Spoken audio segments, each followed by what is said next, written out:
un dolce al cucchiaio da gustare fresco, morbido e vellutato, con tutto il buon sapore e il profumo delle mandorle siciliane.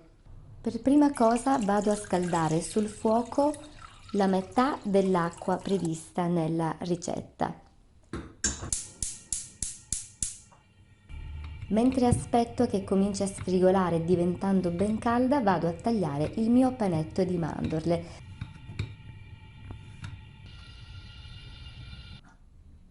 Quando l'acqua è calda, lo metto all'interno e lo faccio sciogliere, prima mescolando con un cucchiaio e poi mi aiuto con un frullatore ad immersione.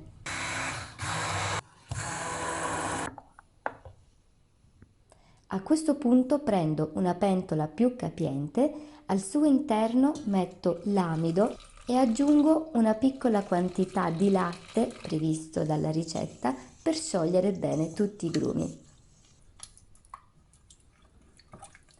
Ottenuta una cremina perfettamente liscia, posso aggiungere tutto il resto, tutto il latte, l'acqua mancante e la pasta di mandorle già sciolta. Come aroma scelgo il limone, grattugio la sua buccia perché mi piace proprio sentirla quando mangerò il dolce. Mescolo ancora un po' e posso spostarmi sui fornelli. Qui devo mescolare di continuo a fiamma media per qualche minuto fino ad addensare il mio bianco mangiare.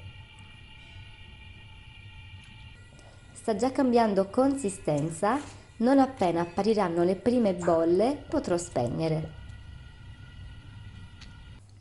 Il mio dolce è già pronto, adesso lo verso in uno stampo precedentemente sciacquato con acqua, lo lascio raffreddare qualche minuto a temperatura ambiente, poi copro con pellicola e sposto in frigorifero. Dovrà riposare almeno 8 ore, io solitamente lo preparo la sera prima, così l'indomani sarà ben rassodato, fresco e pronto per essere decorato. Mi piace spolverizzarlo con della cannella e poi guarnire con lamelle di mandorle.